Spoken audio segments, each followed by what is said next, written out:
Hey, hi everyone. Thank you for watching another In Conversation with episode. I am joined with another very special guest, Lucy Strange. Lucy, can you Hello. please introduce yourself to the people in case anybody doesn't know who you are? I'm just too excited, Gavin. Hello. As you should be. Hello. Hello, everyone. My name is Lucy Strange, and it's lovely to be here with Gavin. I'm so excited. So Well, excited. we've only done one thing together before, and that was like nearly a year ago now, It and we've was. It missed each was. other. We've, Yeah, it was a year ago, and that was for the yeah. launch of Ghost of Gosswater. That was my spooky gothic book that came out last year for Halloween. Oh, thank you, Gavin. Dun, dun, dun. Yeah, I'm all ready for it. I'm all ready for it. There we go. Yeah, so that was a year ago, and now here we are with a new book. Oh my gosh. I feel like this is going to be like a yearly thing though, because you've done 4 books now. You have done The Secret of Nightingale Wood, you've done Our Castle by the Sea, and you have done The Ghost of Gosswater. But also, we are here to talk about your brand new book, which, this interview is going to be up after the book comes out. So, everyone, the book will be out now, and I do have links to buy it in the description box below. So, please get it. It'll be incredible. My pre-order hasn't come yet, and I'm gutted. Has I it really not? wanted my no, and I want it now. Isn't it beautiful? It's It is so. absolutely stunning. Look, it's all gold, foily, and gleaming, and eerie, and oh, I think and that's. also we should say something about the pink and green. Oh gosh, Otherwise yeah. people might be See, confused. this would just be like normal for me. You see, I'm just like this is regular. People expect this from me. But yeah, as you saw that beautiful cover there, we're kind of trying to match the vibe of that Yeah, gorgeous cover. this is just an indication of my commitment to the designs of Helen Crawford White, who is a genius in the world of book design, and I will forever be grateful that she has been the person behind the look of my books, because they're all stunning. This is a belter. It is so beautiful, and also they look like a collection together, because Yeah. they all kind of got that same distinctive style. I just think That must be an author's impressive. dream come true to have your entire works kind of all matching. Because I know if I became an author, I would want everything matching. I can be a little bit OCD with that, but Yeah, yeah, it could be tricky, but I've been very, very lucky so far yes, that we've had Helen on, just on it, and yes, just with the, not just kind of content from the book, just getting yeah. the feel of it just right, and Oh my gosh, there's an idea in this book to do with the sisters, and a couple of times when the sisters are kind of or together, they're described as being a bit like paper dolls, sort of hand in hand like ooh, paper dolls, and she's kind of got that ah, there, but in a but there, and it's yeah, all, I don't know, there's kind of something like, I don't know, the fragility of it, but also there's a power behind it, sort of, yes, side by side, arm in arm. yes. They're kind of formidable too. Oh my So gosh, yes, I've got it in the background of the interview there. They do. They look like a tour de force, and they're about yeah, to like take on anything. But the paper doll thing that makes me even more intrigued. I'm so excited. Like the fact that there's so many gorgeous imagery things in your book, as there usually is. You are one of my favorite writers, so thank you so much for joining me for an interview with the one and only me. Thank you, the one and only. Yeah, the one and it's only. it's a pleasure and an honor to be here. Thank you. Oh, the honor is mine. And if anyone's watching this who obviously, I mean, you might not have read Sisters of the Lost Marsh just yet because it is going to be brand new when this interview goes up. So if you haven't read it yet, don't worry. We're not going to be spoiling anything. This is going to be No, totally I'll be spoiler very free. careful. I'll be really, Yeah, really. but I'll be really careful. you better. Right. It's the hardest thing I think for authors when I interview them to not like slip up and say something that might be a spoiler, because you're kind of wondering what does count as a spoiler, and then it's a Yeah. snowball effect from there. But you should be fine. You should be Yeah, absolutely fine. I'll try. Honestly, I'll try and be really, really careful. I will. It's I fun. wouldn't want to ruin it for anyone. No, it's fun for me watching the authors like struggle, and I'm like, so what was your like favorite moment from the movie and stuff like that. I love seeing the struggle. I love it. Uh, It's really hard. You could always, if I do slip up, you can do that kind of boo over Yeah. there. Oh, yeah. I could do like a yeah. That'll be really fun.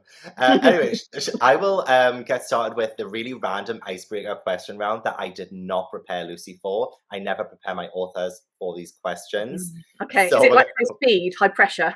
oh no, it's chill. But But the answers I want are like going to be. We're gonna see what we're gonna end up with. The random. All right. So the first question is: You've assembled loads of middle grade authors for a karaoke dance party competition. What is the song you choose to win the karaoke contest? I bet you didn't think it would go in that No, direction. do you know what? That I didn't expect that. I have never been more prepared for a question. Oh wow! Because Total Eclipse of the Heart, Bonnie Tyler, Oh, every time, amazing, every time. amazing. And do you know what? I belt that one out. I've won awards for my karaoke, Gavin. That's amazing. We would I be just, amazing. when I do author events and I get to hold a handheld mic, I always joke with the sound guy about I might do my Bonnie Tyler. It always falls flat every time, but I'm always tempted. We're going to get it now. Now, whenever you mention it again, I'm going to understand the joke now. So Yeah, at and least we might actually have to do a karaoke night now. I think we should. will. I want to be your backup dancer and singer. So Well, when I no, you can do turn the around, yeah. I will do that. I will be the backup singer to your Bonnie Tyler, 100%. I would love that. Right, Do there you? we go. We're off. Well, I do love singing as well. So I mean, I might try and like steal the spotlight a little bit and try and edge in there, but it's fine. It's fine. I'll let you have the spotlight for a little bit. Thanks. Do you have a favorite comfort movie? Comfort movie. We'll see what you are as like as a No. person by this, I think. Right. Yeah, I do find great comfort in going back to the Disney films of my youth. So like the Robin Hood, Oh, Disney's Robin Hood, and that was my first ever crush. Was on an oh. animated fox. So I mean, you can psychoanalyze the hell out of that. I don't know. I mean, it's fine because I believe my best friend, because I grew up in like The Lion King and stuff. My friend fancied No. Simba, so she fancied a lion. So Yeah. Yeah. It's not our fault. It's the no, anthropomorphism, Disney are just so exactly, exactly. Disney have us wrapped around their little finger. That's what it is. What's something you love to do outside of writing? Well, these days I don't actually. Someone asked me about hobbies the other day, and I was like, Yeah, hobbies. hobbies. What are those? You're a busy person. You are so busy. Like What hobbies? Who is she? hobbies? Yeah. Hmm. So I don't really have. What I do love.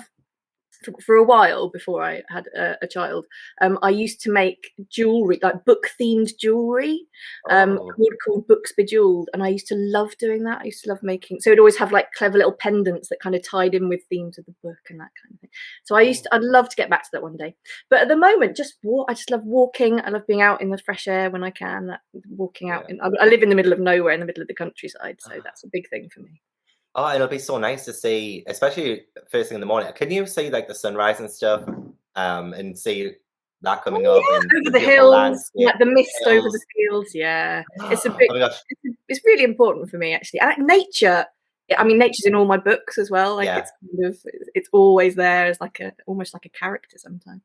it's beautifully described in your books as well. So now I understand why. It's because you're kind of surrounded by that beauty in the Yeah, nature. So yeah, I am, makes and it's sense. always been part of me. And when I started writing, I was living abroad. I was living in the Middle East. I was living in Dubai when I started writing, and Oh, I ached for like green stuff and mm, the nature, England, kind of yeah. rolling hills. I missed it so much, and so there's a real. Although Nightingale Wood's not, it's not really about.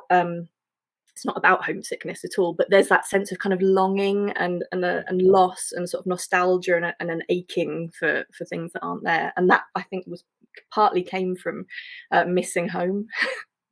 Oh, that's actually quite sweet. But also, like England doesn't have a lot going for it, but nature, I feel like we've got a good greenery. Yeah, we Is need to look after it. We need to look after it, folks. We do. we do. It's very important to conserve what we have before it goes and that would be Or just goes horribly wrong.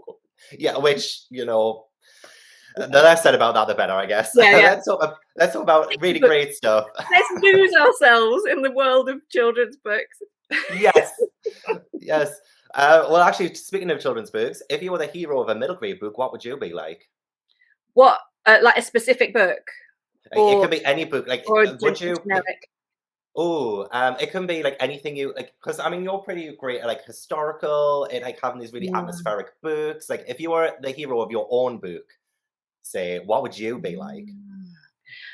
Well, definitely, yeah, definitely historical. I couldn't cope Mhm. with any like dystopia. Like, No, no, we're out. I couldn't cope. I couldn't cope. So if I had to actually live an existence from a middle grade book, yeah, definitely historical. Um, I do give my characters quite a hard time though, so I don't think I'd want to necessarily be in any of my books. Maybe You want an easy ride? I'd want something a bit cozier, I think. Yeah. Mm. Yeah, cozy historical. I could be in like a mystery. I'd love to. I've got a real soft spot for murder mysteries. So I could be in I'd love to be in, something like a Robin Stevens story. Oh, That'd be oh, that would be wouldn't that so. be fun? You could get That to would be solve fun. the crime. But also, this is a great idea for you in the future. If you ever want to do a cozy mystery, a cozy historical mystery, I would totally eat that up. I Okay, need it in my life now. I'll I would bear that eat in it. mind. I would say this is why I love doing these interviews because I just inspire. I'm your muse. You I'm your muse. are. You are my muse. What's your favorite book of all time? Oh, what? I No, know. that's just horrendous. I'm your muse, remember? You can't You say are that to me. and also my torturer. Um, um, well, when I do school visits and things like that, I often get asked about favorite books, and it is always impossible Mhm. to answer. I Probably one of the books that I feel is most part of me and is there and is most present in my work as well, is The Secret Garden, Frances Hodgson Burnett. Secret Garden, and it's I just think it's got all the ingredients of like a perfect children's book, because it's got this, for my tastes anyway, because it's got like this lovely sort of gothic setting. It's got secrets and Gothic. mysteries in it, and it's got like an interesting main character. Like, she's not instantly likable. She really grows and changes as with the story. um and there's friendship in it, there's nature in it, and Nature. how that can kind of heal and help us. And yeah, and it's got darkness in it, but it's got hope and light as well. So I think, yeah, I'll go with Secret Garden. I used to have it on an audiobook when I was, well, probably about 10 or something like that. Oh, wow. Every night I'd listen to it every night, and I think that's probably why I feel it's so much part of me, because it's like it kind of, I think I sort of Mm. assimilate in it. Sort of process of osmosis. The Secret Garden is in my blood and my brain. Well, it's the nature is restorative and like how it can, yeah, as you mentioned, how it can heal. Yeah, And I feel like that nature, the topic of nature is just something that I feel like so many people can take from it, like no matter who reads it or anything. It's the nature. Nature is the best, okay? yeah, yeah. Agreed. Uh, so before the like proper questions, can you Okay. tell me a moment from the past year that's really made you happy? Moment in the past year that's made me really happy. Well, we're going to be really positive and upbeat. Without giving stuff away about other things that might happen in the near future. Mm, Well, actually, intriguing. actually, Hmm. can I tell you about, I know we're here to talk about Sisters of the Lost Marsh today, but I want to Uh-huh. tell you about another little book that I Oh. happen to have here. Oh my This is gosh, is this something an that exclusive? This it is an is, exclusive it's kind of, ish. kind of. Ish. So this is something that has happened. This has happened in the last year, and this is a book Oh. with the wonderful Barrington Stoke, Mm. and illustrated by an incredible artist, Pam Smye, who did Thornhill and The Hideaway is her new one. And she is an artist that I've had so much respect for, and she has illustrated this, and that has made me So happy. so happy, so happy. So this is a kind of it's like a spooky historical fiction kind of I thing love it. set in the Industrial Revolution. So that's a happy I love it. thing.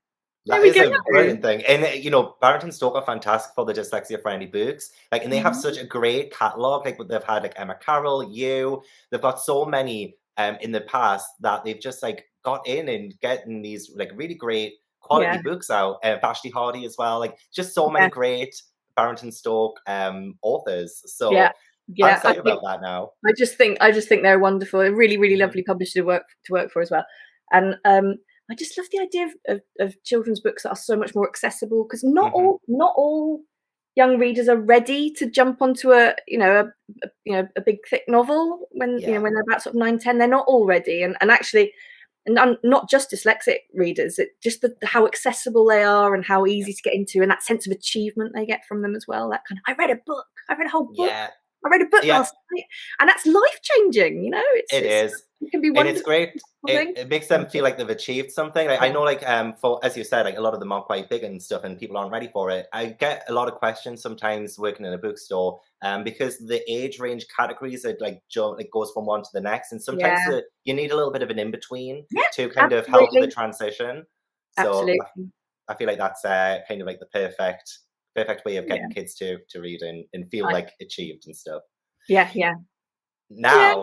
Now, Lucy, we're here to talk about your journey and how you got here today. How did you get here today? Like, tell me everything from the moment of birth to now. I will admit nothing. I want an origin story. Nothing. I was bitten by a radioactive bat. Ooh. No, there's nothing hugely. Well, do you know what people? In terms of how I got to be a writer, I do just feel very lucky about how I got here. I think because I didn't really. I mean, if someone had asked me, "Would you like to be a writer?" I've said, "Yeah, of course." But when I was little, I didn't really know it was a thing. I didn't know it was something you could actually do. I didn't think Books real just people existed. did that. Books existed, and also I read like Frances Hodgson Burnett and Enid Blyton, and I read books by writers who were dead, and I just didn't really get that you could be alive and be a writer. I've never heard that before. Like, I sort of thought you had to be a zombie. No, I just look at, as you say, books just existed, and I'm not. They don't tell you at school that that's a proper job, do they? No. I just so yeah. I mean, it's a proper job. Who knew? Who knew? So I stumbled into it really. So as I said, I started writing when I was living abroad, and I was very homesick. And it probably, like a lot of writers, I think, start out writing for themselves. It's something almost like the challenge of it, but also it can be quite therapeutic sort of thing to do, to get thoughts and feelings down on the page, and to sort of to pin down things with words. I think can be a really quite a sort of a healthy thing to do. So I just started writing. I started doing some journalism, and then there was a creative writing competition at the literature festival where I was living, and it was judged by London literary agent Luigi. And I entered the competition, and he really, really liked my writing, and he took me on and helped me to develop what I was doing. And that was the first draft of Nightingale Wood,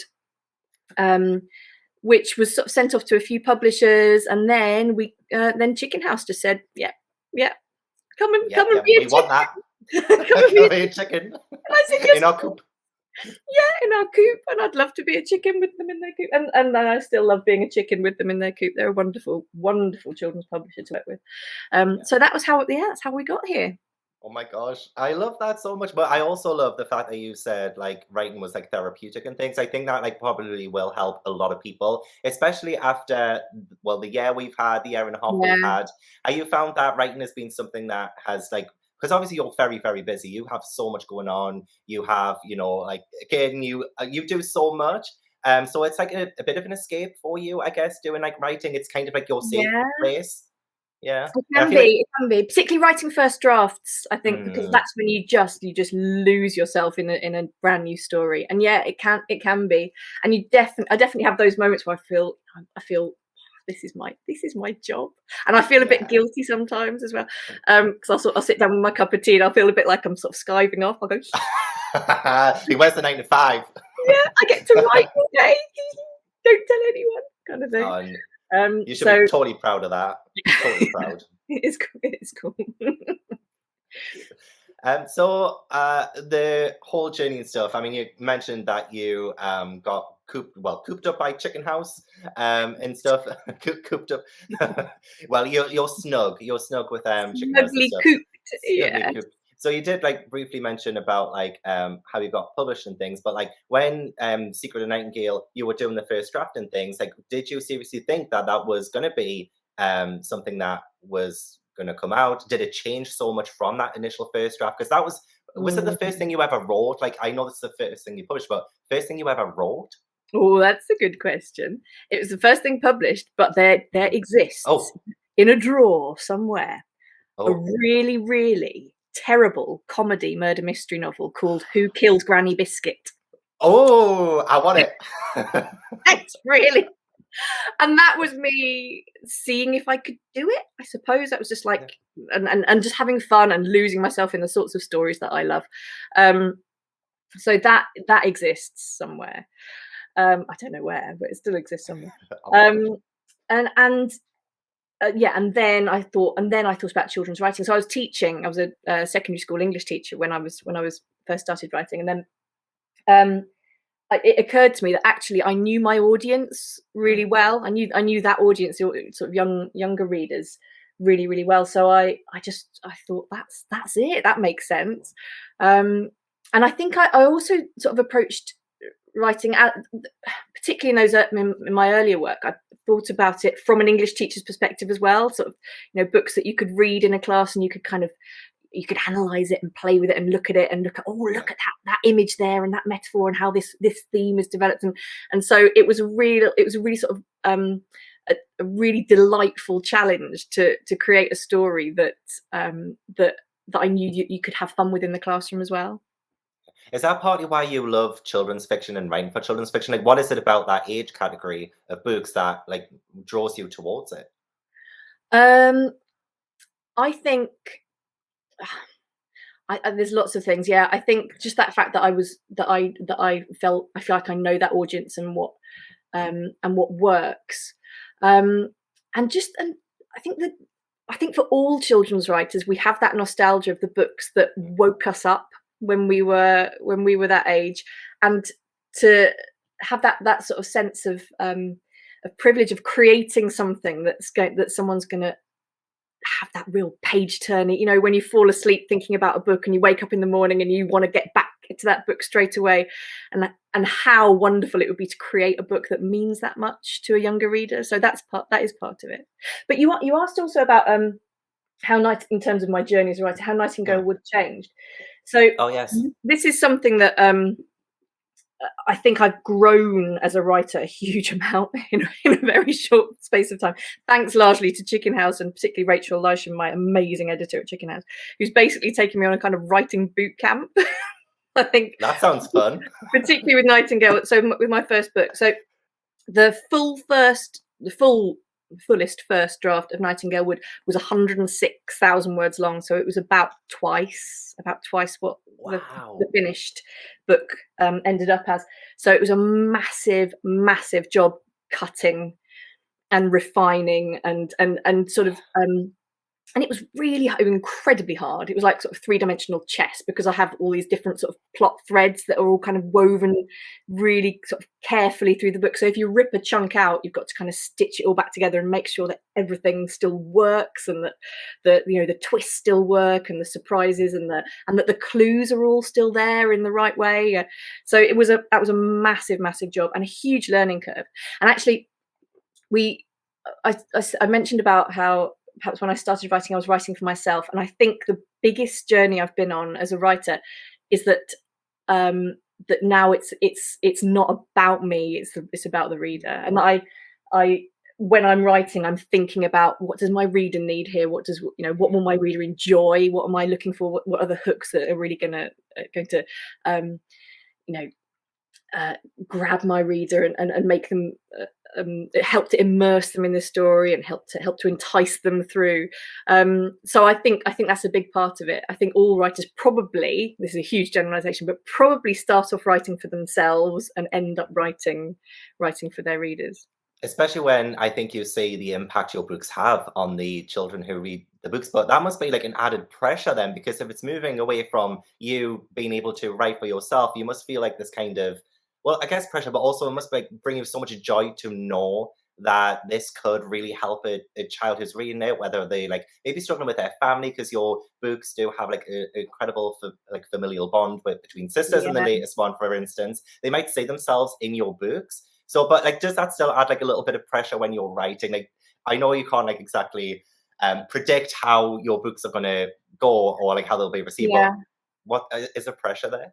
I think I think rather than the word pressure, I'd probably use the word responsibility. And I do Mm, definitely feel responsibility. And I suspect a responsibility that writers for adult audiences don't feel. yeah. I think I think there is a responsibility as a children's writer that you want to make sure, particularly if you're dealing with any topics that could be sensitive or could be it could affect younger readers who are particularly if they're vulnerable, going through difficult situations. I think you have to be really careful about how you deal with certain topics. You want to make sure that you're dealing with things in a way that feels kind of fair and honest, but also you don't want to have anything that's unnecessarily upsetting in there.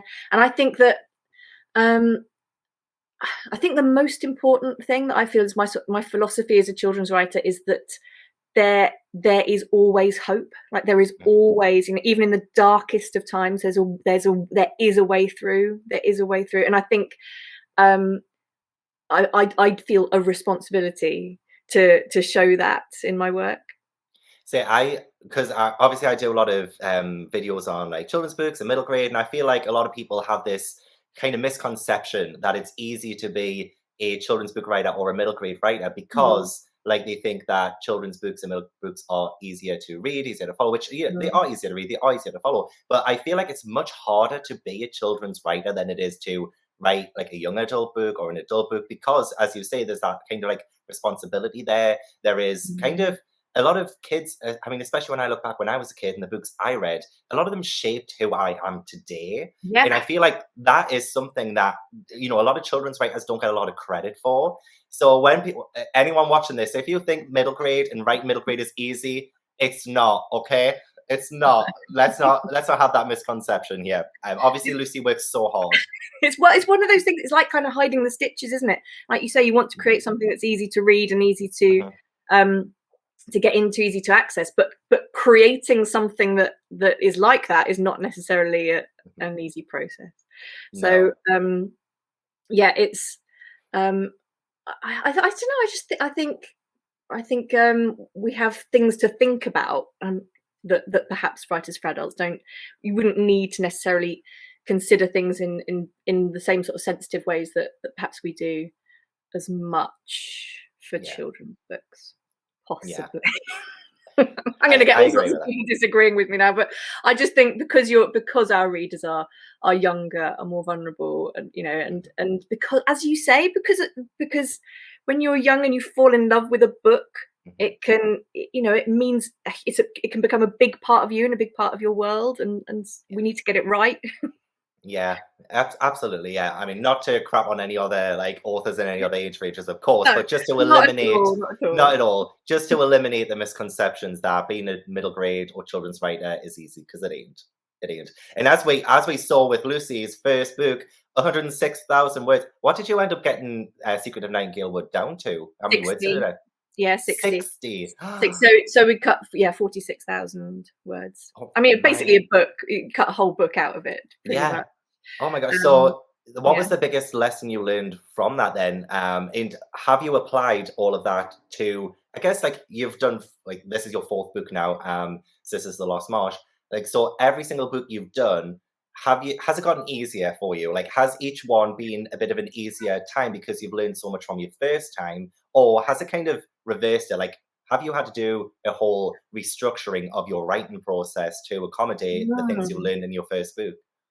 I think it has got easier. First drafts have got easier, Good. and I worry less about first drafts now. I just kind of freewheel it and enjoy the ride with first drafts, and then there's but knowing it's going to change, we're going to tidy it up, we're going to make sure this bit works, so I think it's quicker, and I feel freer with it, less pressure to make something perfect first time round, because it won't be, it never ever will be.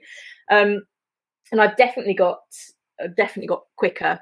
The gaps between my books are getting shorter. So yeah, I think I've learned a huge amount. I've learned I think it all comes back to what I was saying about thinking about the reader. It all comes back to that.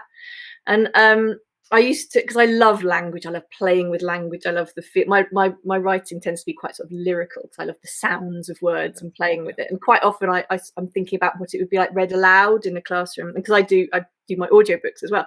So I'm always thinking about the almost like the poetry in the language, and I can get carried away with a bit of the old purple prose. So that's a big lesson that I've learned, and I'm still learning, probably, about not getting carried away, making sure that you're putting the story first. That's definitely a big thing. With Nightingale Wood, I remember one note from my editor was, she said, could you try limiting yourself to one simile per page? Something like that. And I'll be like, oh, yeah, okay.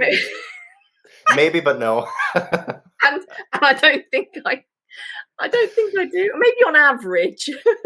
On average. But there are definitely bits that are richer and bits that are more, more actiony, more exciting.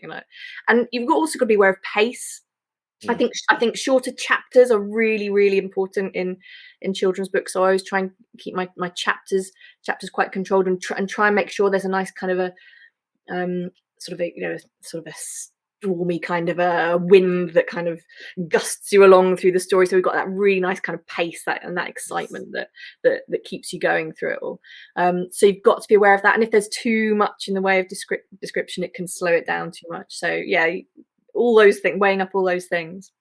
Wow, you've got a lot to consider when you're writing your books. So, I mean, you've taken all of this knowledge, all of this incredible skill you've accumulated over the years, and you have produced Sisters of the Lost Marsh, your brand new book, which officially comes out Thursday, the 4th of November, if that's correct. Yes, Beautiful. sorry, yes, that's right. Yes. I'm looking at it. Out. Oh, but it'll be out now when this video goes up. But look at that. You need to get that. So can you tell us what the book is about, just to entice everyone to buy it right now? So it's a sort of it's a kind of a dark, twisty fairy tale of a story. And it is set in a sort of no-when. So probably a few hundred years ago, but it's not. We don't find out exactly when the story is set. But definitely, like, it's kind of a pre-industrial feel to it, and a very, very odd place, the Lost Marsh. And we have 6 sisters, the Fernsby girls, living in a strange village called Hollow in the Marsh. And it's a society that is sort of ruled by superstition, and these kind of entrenched traditions of the society. So these six sisters, their mother died. They live with their father and their Grammy, and their Grammy is this sort of lovely, kind of warm, grandmotherly character who looks after them. But their father is quite a cold and unpleasant man, and he believes in these superstitions, and one particular superstition called the Curse of 6 Daughters. Ooh. So these 6 girls, these 6 sisters, have grown up believing this curse to be true.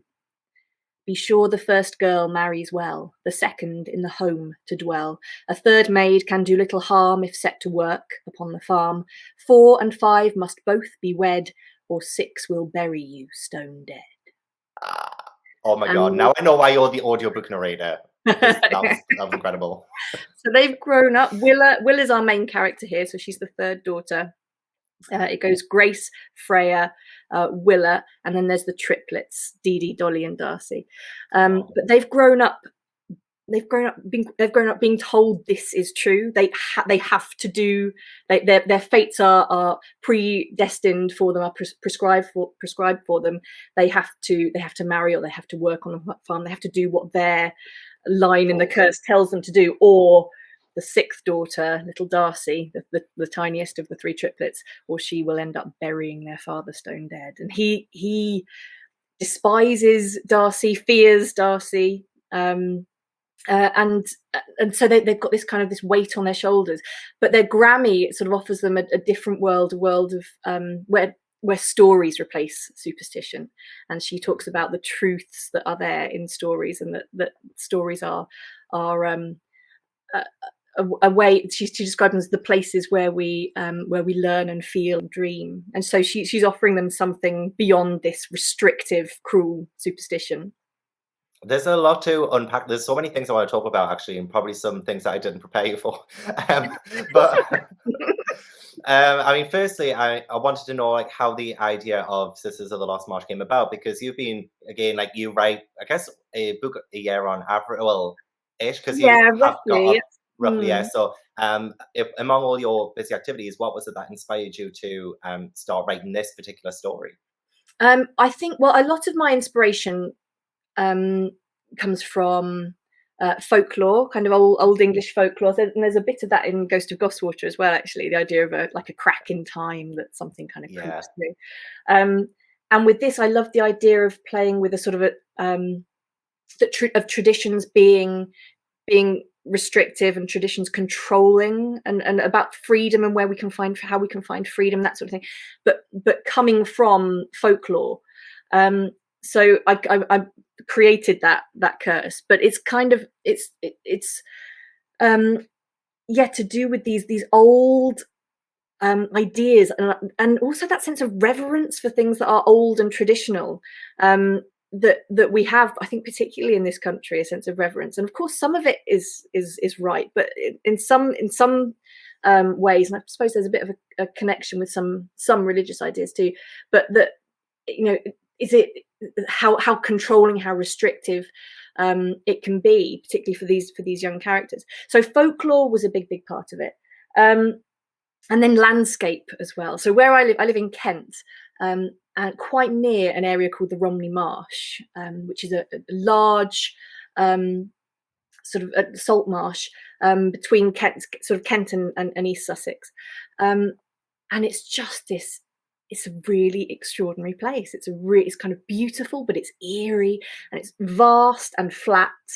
And it used to be covered up by the sea. So the high tides, the sea would come in, and over time, over millennia, and then a more recent century, sort of, the digging of ditches and seawalls and all that kind of thing, and the sea has been driven out of this place, but it's still got an odd feeling about it. And I think it's to do with that sense of it being, it used to be the seabed, it was once the sea, and it's just got a wonderful kind of a creepiness to it, the landscape itself. And so and there's some gorgeous artwork, gorgeous paintings, and lino cut prints, and so I just got into all of this, and yeah, really inspired by the artwork. And there's a lovely Sussex saying, I don't know if you've heard of it, a Sussex saying, we won't be druv, we won't be druv. So we won't be driven, we won't be controlled. And it's kind of a rebellious spirit, and that comes into the story as well. Oh, nice. And you said you set this one in the past. I mean, you've set all of yours in the past. What is it about the past that draws you in, and how did it help well with this story? Because you did mention like old and traditional. I guess just taking from your answer from before, it seems like you kind of love the potential of like the way it used to be, or like kind of as you mentioned, like eeriness to it as well, like the possibilities of the history of things. I guess like, is that something that really loves or drives you to set these stories in the past? Yeah, I think there's lots of different things about it. I like the sense of, how I was talking about the secret garden, sort of feeling like that was part of me. I think there's a timelessness to these kind of classic stories set in the past, and that's a big part of what I wanted to do as a children's writer. I wanted to create stories that felt like they had existed for a long time, but that were written in a style that was kind of accessible for modern readers as well. But that's a really big, really big part of what I try to do. So creating stories that feel like they've been around for ages, and I've got that sort of kind of the classic feel to them. So that's definitely part of it.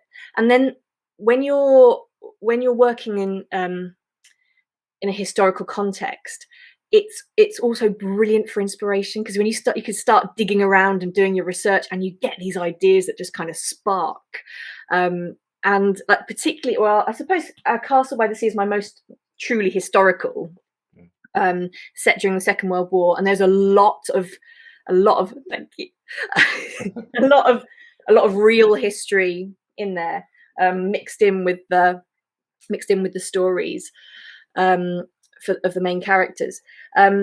So it sometimes, I think the historical context can give you like a backdrop for your story, that and then you can place your characters into that world and just kind of see what happens, see what magic happens when that occurs. I always love saying, yeah, the modern day kind of aspect to the historical setting, because you're writing as a modern writer, but having that historical part of it, it's so interesting to read. So interesting. Yeah. And plus, you don't have to put phones in your story. Like, I feel like mobile No. phones and technology just ruins stories half the time. Well, and it dates so quickly. Yeah. It dates so quick. So if you mention an app or something, it might be all the rage. If you and then a couple of years down the line, and it's that story feels dated. It feels out of time. It does kind of like make me feel a little bit out of the story sometimes. There was a book I read a few years ago and it mentioned MySpace, and I was like, "Oh my god, that's a bit of a blast from the past." Wow! Yeah, I think so. And it also, it makes it, there's a saying with children's books that how do you get rid of the parents? How do you make your young characters have to fend for themselves? Because they have to be the protagonists. They have to be the ones who are making things happen in the story, and to do that you have to get the parents out of the way. But someone was saying recently, can't remember who, sorry, but it was saying, the problem for modern writers or stories set in the modern day isn't how do you get the parents out of the way, it's how do you get the mobile phones out of the way. Yeah. Because most problems could be solved. Just phone the police. Just phone the police. Google the answer, Just phone your parents, or phone your big brother or whatever. So we don't have that. We don't have that, and that the vulnerability that creates in a historical context, that sense of you've got to fight your own battles. That's which I guess is going to be a huge driving force for the characters in this one. So like Willow, Grace, and Freya, as you mentioned, there is this or the superstition of their destined path. So it seems like they have like some battle on their hands to try and kind of fight for their own destiny. So what can you tell us about the main characters, and can you like let us know was kind of, I mean, I don't want to like put like words in or anything, but like kind of the empowerment of like young girls who are trying to kind of claim their own right to do what they like should be allowed to do. Yeah, that's a big part of it. That is a big part of it. There isn't there are definitely some feminist ideas in here as well. And as you say, that right for young girls, for all young girls, to be who they choose to be. That's it's huge. Well, for all young people, of course, for all young people, but in this story particularly because it's about these girls. But so what happens in the early stage of the story starts in midwinter, and it begins with the eldest sister being married off to meet the demands of the curse. So the father's basically sold her to the wealthiest man in the village to be his wife, in exchange for a beautiful white horse who becomes quite an important character in the story too. And Grace is she's kind of a very gentle character. She sings and she dances and she daydreams, and there's a warmth about her as well. She's always looked after the little ones, and the idea of being married to this kind of bully of a man is something that terrifies her. That she can't even begin to think about her life like being like that, and without giving too much away. But just after she is betrothed, the full moon fair comes to the village. So that's what this, if you're wondering what this big top tent is all about, it's part of this mysterious travelling fair, the full moon fair, that arrives almost sort of out of nowhere and then always disappears on the night of a full moon. And Grace sees the full moon fair possibly as being her chance to escape the curse. And I think that is Yeah, no, it's all right. Yeah. That's okay. It's all No. from the very beginning of the Yeah. story. There's not too many Yeah. spoilers here. Yeah, and it just makes like I think more people enticed to read it and so I mean I do love historical fiction so much, but I also love when there's a bit of a fantastical element to it, gives it a little bit more Mm, whimsy and a bit more magic. So that's yeah, something that you must gravitate towards as well, because you do like to have a little bit of whimsy in yeah, your stories. always, always, always. And I love playing with that. I suppose, in literary terms, it's like kind of magical realism, isn't it? So it's very much a real world story, but you've got that little bit of whimsy, a little bit of the Mhm. supernatural, just the possibility of something beyond. I just think I find that so exciting as a writer and as a reader as well. And also, it often ties in with my characters to do with crisis points in their lives, and there is something that comes from beyond, either to guide them or that's maybe even part of the threat to But it's them. always something, I guess, for you because you don't go like you don't like have a big, huge magic school or like, it's not like something that's really like too No, not fantastical. all It's out something fantasy. that, No. yeah, no, it's like something that could be rooted in reality. Because I think one of the reasons why I love the Ghost of Goswater so much is even though like there is like little elements of like the supernatural and things, it just feels real. It feels like it could have Yeah, been part of the kind of folklore of like the village, the town, anything. Like it just feels real to the characters and then the reader. That was yeah, just an observation. yeah. No, thank you. It's brilliant. No, but that's what I love about creating these sorts of stories. That you have this. You establish a really kind of concrete, solid, real world that feels completely convincing, and then it's Mhm. all the more odd and Yeah. exciting and powerful when something supernatural occurs, because you accept it as being part of that world. And I love the possibilities of what if that Mhm. ancient myth was really coming true. What if ghosts were real? And you accept it within the world of the story, and I think it and you get those lovely kind of twist moments where you kind of feel the carpet pulled out from beneath your feet, and something supernatural is happening and it feels completely real. Also, I think because I write in the first person, Mhm. in these middle grade novels, I write in the first person, and I think um, that helps too, because you're seeing what the main character's seeing and feeling and experiencing, in all their senses, and I think that helps to immerse you in it as well. Yeah, when it feels natural to the character, it'll feel natural to you reading it because you Yeah, are technically the character, using the I and stuff. I don't know. I mean, I might not speak for every reader, but when there is a book in first person, I end up imagining myself as yeah, that character and yeah, like almost like it's like a diary or an account of what I'm seeing. yeah, So yeah. is that partly why you choose to do first person? I think it's so much easier for young readers to slip in to really be fully engrossed in a story. That sense of almost like you're kind of sinking into a bath or an underwater world. Oh yeah, You're if you're seeing through the eyes of the character and uh, experiencing everything they experience, like almost like a video game or something, like a sort of a role playing game, that you're absolutely right. you are the You're living the story when it's written in the yeah. first person like that, and I You're think part of the world.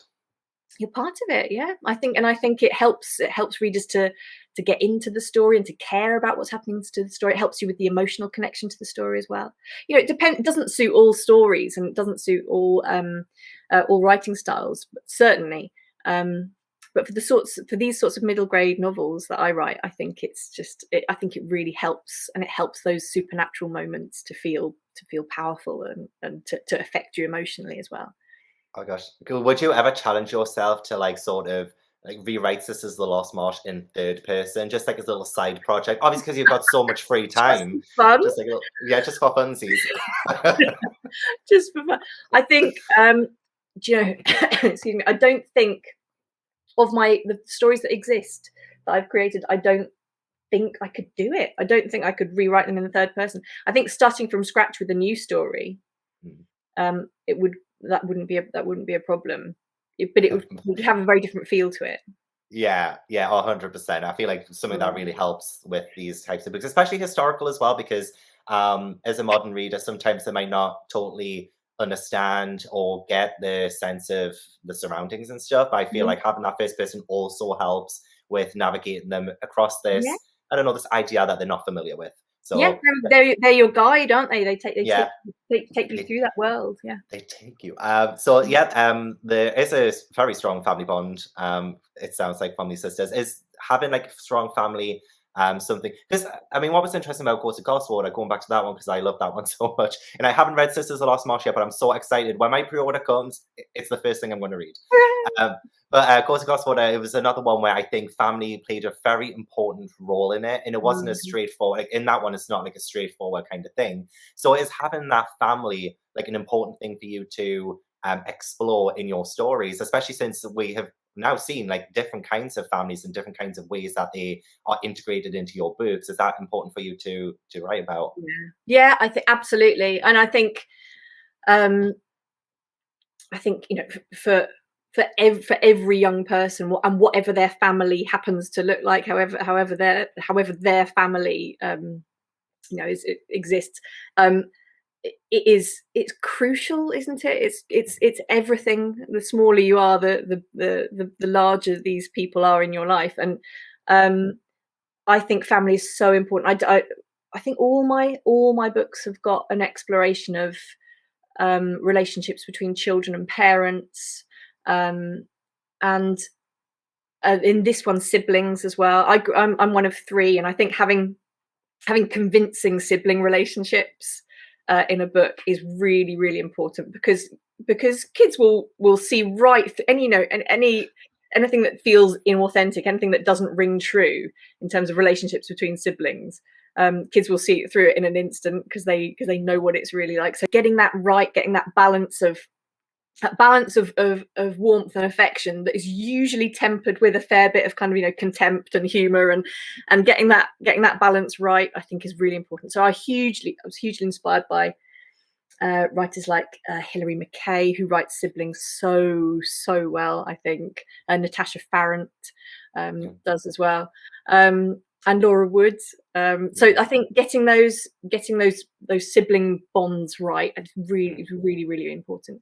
But as you say, that it doesn't have to be like, the idea of a conventional nuclear family. That actually, what's important is the love and the trust between people, mm. and that sense of stability and security, and that can come from any arrangement. It doesn't have to be that conventional mum and dad kind of a situation.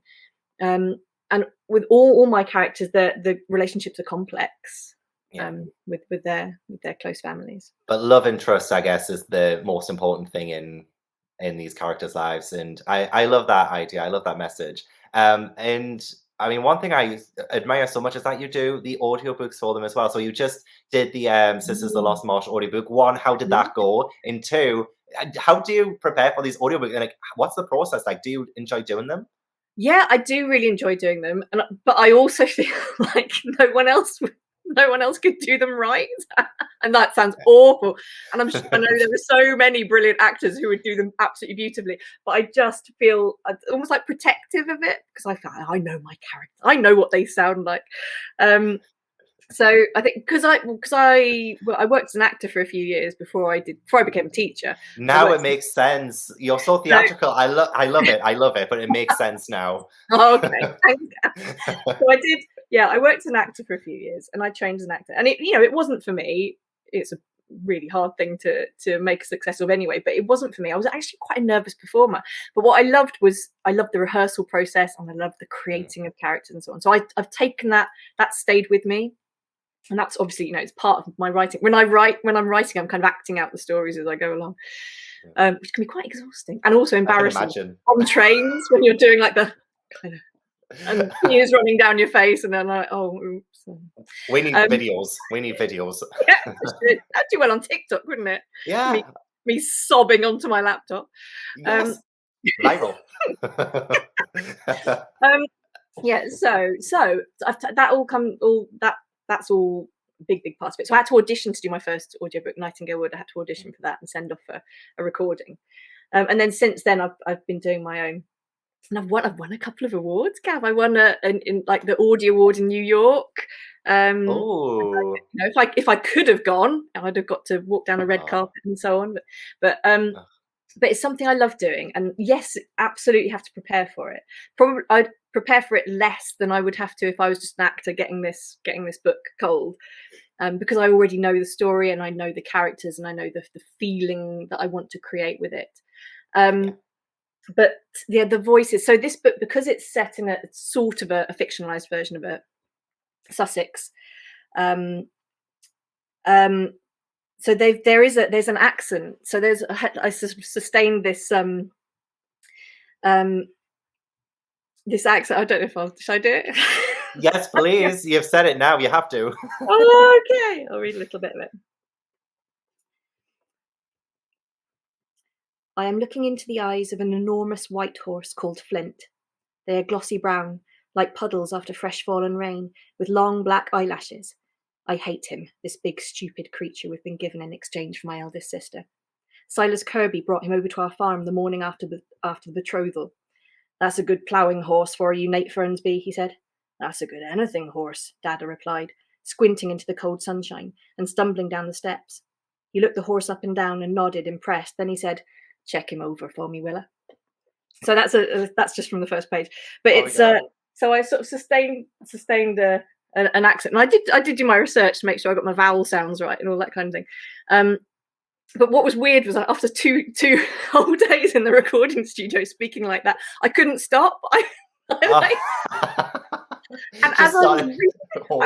went to bed and I was reading a book that night, and in my head I was translating it into the accent, and I was like, oh, oh dear. So yeah, luckily that's worn off now. But yeah, so I always have to think about character voices and how that's all going to work, and accents and so on.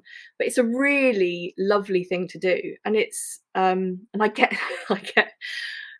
actually there isn't a huge amount of acting as such involved, because I feel like I'm living the story as I read it. And because it's first person again, I guess perhaps, but I get genuinely emotional in the emotional bits, and I've got like, and we had to keep stopping for me to blow my nose. And oh, you're so proud. It works, but it all comes through into the emotion, it all comes through into the reading. But yeah, you don't want the nose blowing in there. You have to edit that out. That's a bit. I don't know. I kind of am a bit partial to a bit nose blowing, so all adds to the realism, I guess. I get exactly. Well, I can't wait to listen to it then. I think will it be coming out the same day as the physical book? No, it'll be a little bit after. So I think that'll be coming out probably around about Christmas or January. The audio. Oh, that'd be so good as a Christmas present. That would be awesome. I will keep everyone updated. I will update it in the description box as well. Last couple of questions then. What's something that you're really proud of with this book? What's something you feel like you've achieved either through the writing or how it turned out? Like, what are you proud of? You should be proud of all of it, of course. I am proud of all of it. Is there something that you personally think, I smashed this? I think it does feel a bit different from my other books, and it does feel a little bit more fantastical and a little bit more like we sort of got lost in a dark fairy tale. And I'm proud of how I've managed to balance that with it still feeling real, and it not feeling like something that belongs to a sort of a made up land. And actually, what we were just talking about, the sibling relationships and getting that so that it feels convincing. That was a big part of it. There's a poem that actually was part of the my original sort of playing with the idea. Don't know if you know that Overheard on a Salt Marsh by Harold Munro, that with the goblin begging for the green glass beads, give them to me. It's a little bit like a kind of a what's he called, that chap in Lord of the Rings, Oh, which one? Precious. Gollum. Gollum, yeah, exactly. Yeah. It's like a kind of a Gollum character that's kind of begging greedily for these, for the green glass beads that belong to the nymph, and it's just odd. It's just got this oddness to it, and it's the idea of it being overheard on a salt marsh as well. That there are these these fantastical characters that inhabit these odd places. So that's a sense of an oddness and an eeriness that just exists in certain places. That's something that I wanted to create here. So there's a myth or a legend or a superstition, if you like, in the Lost Marsh. The story of the Marsh King, who is this an evil sprite who once sort of ruled the people of the marsh with fear, and that he has a will-o'-the-wisp lantern that kind of lures lost souls to their doom in the mire. Will you stop making me want to, like, literally, I don't know, I'm gonna have to come down and just steal one of your copies or something. I'm just Or I'll do this. I'll hold it open for you. Thanks. Yeah, no, just like, it might take me a little while, but if you're happy doing that, I'm happy with that too. So yeah, I kind of last stuff then. You mentioned the book you did for. I mean, well, firstly, again, everyone, I do have all the links to buy Sisters of the Lost Marsh in the description box. It sounds amazing. I cannot wait to read it. But all of that is in the description box. And it sounds like it's going to be like probably Lucy Strange's best book yet. So you'll be missing out if you don't get it, essentially. So exactly. So yeah, in the future, you mentioned the book you've done for Barrington Store. Like, what are you working on now, and where can we find you next? Okay, well, so yes, so this is The Mermaid in the Mill Pond. That's my Barrington Stoke book. That's coming out in January, illustrated by Pam Smythe. I am working on my next book for Chicken House as well. That'll be book 5 for Chicken House. So my next novel for them. And I don't know what I can tell you about it at this stage. It's very, very early stages. It'll have a classic Lucy Strange feel. It will. It's going to be quite gothic, set on a very like isolated island in the far north. So and in winter as well. So there's only a few hours of daylight each day. You had me at gothic. You had me at gothic. I love it. I don't think I can tell you much more at this point, but that's very, very early stages working on that at the moment. But I'm just glad that you got something on the horizon as well, other than like you got Barrington Stoke, which I'm really excited about as well. But we love ourselves a full-length Lucy Strange novel. It's like the Lucy Strange verse. And then before we end, if you had to pick one of your books to have a sequel, which one would you pick? Only one. You can only pick one as well. No, it would have to be. Yeah, it would have to be Sisters, because I love the characters so much, and the story takes place. So it starts in winter, and then it's springtide, and then it's midsummer, and the story ends at midsummer. So we're only with them for 3 seasons. So I think it would be really, really cool to come back. And also because they've had this curse about what they have to do when they grow up, it would be really interesting to revisit them as older characters and see what they're doing. Am I your muse? Are you? Can we maybe say this? Maybe. It sounds awesome. It does sound awesome. It sounds like it's the plot's already there. Essentially, all we have to do is get you to write it. The Marsh King returns. Oh my gosh! Right, that sounds amazing. But yes, I have all of Lucy Strange's socials in the description box too. So any more news and updates about Lucy Strange's upcoming books, I'm pretty sure Lucy will have that on all of Twitter, Instagram, all of that. I'm sure they'll be on and website. I have your website as well. Oh, brilliant! Thanks so much, Gavin. Yes, so everyone will be able to see what to do. So, is there anything you want to say to everyone watching before we head off? Thank you for listening to my ramblings about books and all sorts of nonsense as well, and I really hope that you enjoy Sisters of the Lost Marsh. Yes, and the back catalogue as well if you have not yet. And then go back and read the others. Yeah, that'll be great. Right, well, thank you so much, Lucy, again for joining me. I have had such a blast talking to you. It's always nice to catch up. We need to do this more often.